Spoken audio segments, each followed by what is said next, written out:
I actually talked to Carson this morning. In fact, I talked to the whole team just so everybody understood that I had a mea culpa moment and that I should know better. And I created a little bit of a distraction, and that's the one thing we try not to do.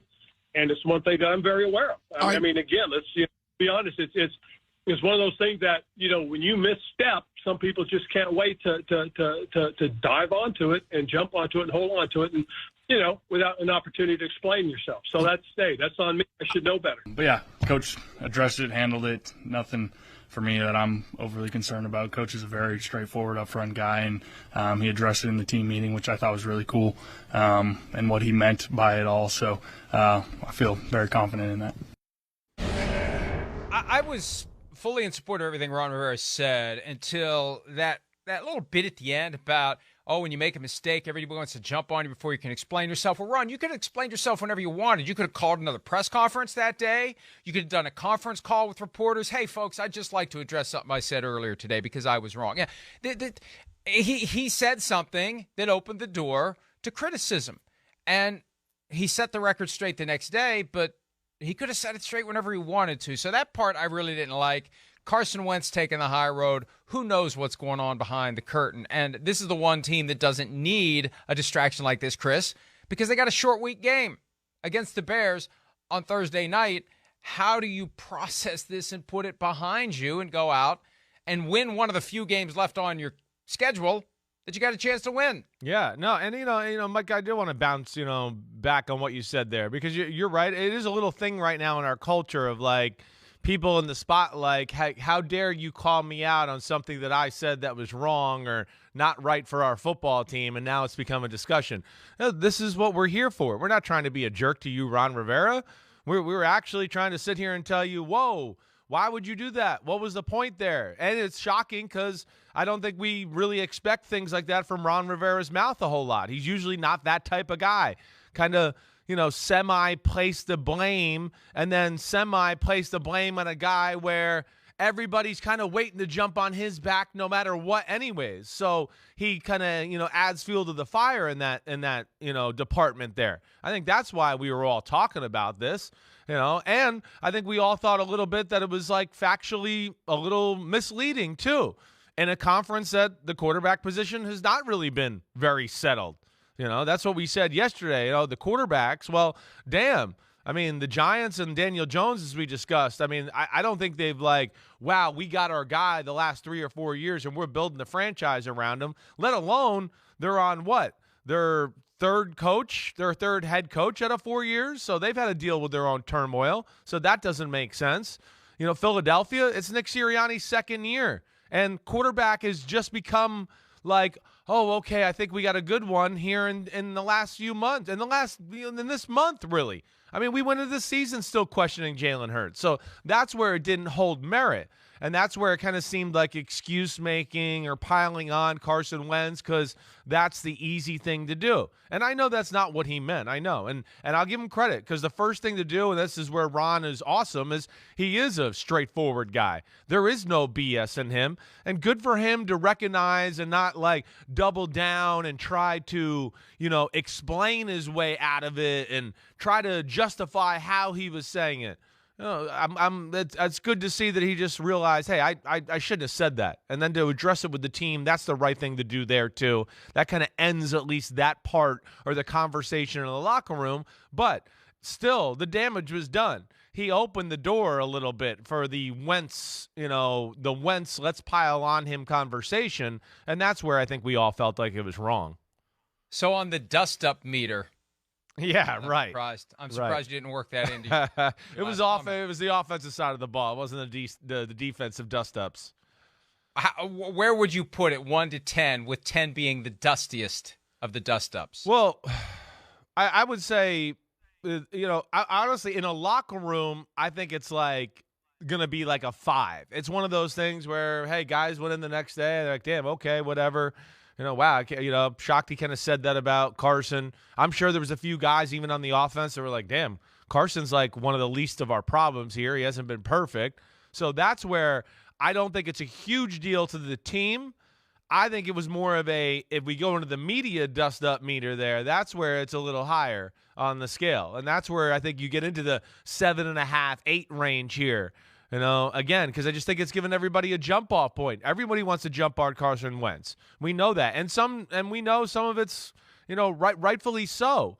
But at the same time, I don't think this is the time to do it. Not right now, and not with what we've seen from that team, Mike. I know, like, you and I are sitting here and we don't go, whoa, Carson Wentz is a superstar. But we've sat here a lot of weeks in those Sunday meetings and everything and gone, whoa, that was a great throw. Whoa, what a play. Whoa, is he going to get hit every time he drops back to pass? Are they ever going to be able to run the ball? And I think that's where, you know, we feel for him a little bit in this situation. And what it does in a weird sort of way, it keeps the Commanders relevant at a stage in the season. And as of this weekend, we're a third of the way in, where we are looking for teams to not look at. We are looking for teams to write off. You're right. And they're not important, and they're sinking, and they're fading out of view. And now they put themselves back into view because of something like this. And back to Ron being upset that people were trying to pile onto him for something he said. This is kind of the blowback to cancel culture. And I think everybody who rails against cancel culture just wants to have no scrutiny, no criticism, no reaction to anything they ever say. They want to be able to say and do whatever they want without anyone saying they shouldn't. No repercussions. No, not even a conversation about it. How dare you? How dare you say anything about that thing I said? Yeah. Right. Yes. Just, you should accept it and move on. I should be able to say whatever I want, whenever I want, however I want. And how dare you for noticing that thing that I said and having something to say about it? That is at the heart of the violent pushback against cancel culture. And I was surprised by that, because that doesn't seem like Ron. I think that may be, frankly, a byproduct of hanging around the rest of the crew Dust there. Up Del Rio. Well, you know, Mike, the other thing I always think of in these situations are always like, you know, if it was vice versa, right? That's where I kind of always put things to in the locker room or in these sort of situations where I go, let's flip it around. What if it was a player said something like this and just said, well, Coach. I think the difference between, Could you imagine? Well, yeah, Coach. That's what I mean. The coach, you know, it's just he hasn't been able to find the quarterback, and he's a defensive coach, and we haven't played that good a defense. And, you know, it's his third year here, and, you know, I don't know. That's where I know it's not apples to apples there, but that would be, we'd have the next press conference, the coach would be going, you know, he'd have a team meeting. We don't need that distraction. We don't need to say those things. You know, he'd have to address that in a meeting with the media and talk about, you know, we don't need those distractions. I understand their frustrations there. And then behind closed doors, he's going to be like, you know, mother effing the fact that the player really said that and now has put, you know, the pressure on the coach and the spotlight on the coach and starts the groundswell for, whoa, maybe the coach shouldn't be the head coach type of thing there. And that's where I think, you know, I look at it and go, yeah, the tables were turned. I know it's not exactly apples to apples. It'd be a really, really big deal. So that's where, you know, coaches sometimes don't want to hear it when it's the other side. And look, let's say this, even though we've spent way too much time talking about one of the worst teams in the NFL, if we are going to boil it down to one person responsible for the current fate of the Commanders, it's not the quarterback, it's not the coach, it's the owner. Yeah. It's Daniel Snyder. Sure. Who isn't even the owner right now, and it's been that way for over a year. You've got a ship without a captain. You've got all of these controversies that are still swirling around under investigation by the league for allegations that were made during the congressional investigation that is supposedly coming to a head, which sparked Snyder to commission a lawyer to send a very aggressive letter last week to that committee to try to seize the momentum or whatever. And the owners are getting together next week in New York, and who knows what they're going to have to talk about with Daniel Snyder. But that's one of the reasons why they can't get a good quarterback. Who wants to go there? Every year there's a veteran quarterback out there who is scanning the standings looking for the right place for him to play. When is any of them ever going to say, Washington's the right place for me, Chris. It ain't going to happen as long as Daniel Snyder owns that team. Well, it definitely seems like right now it's the spot where, I don't have a lot of places to go, and okay, if I got to go to Washington, so be it. I mean, we know Russell Wilson squashed it, right? We know, by all due accounts, really, and again, I don't know this 100%. I'm going to bow to the other powers in the NFL that are insiders and stuff, but it certainly seems that they were kind of on the inside track for Jimmy Garoppolo, and he was like, wait, play for Washington? I think I need shoulder surgery. I got to go get my shoulder worked on. Again, it seems like that to a degree.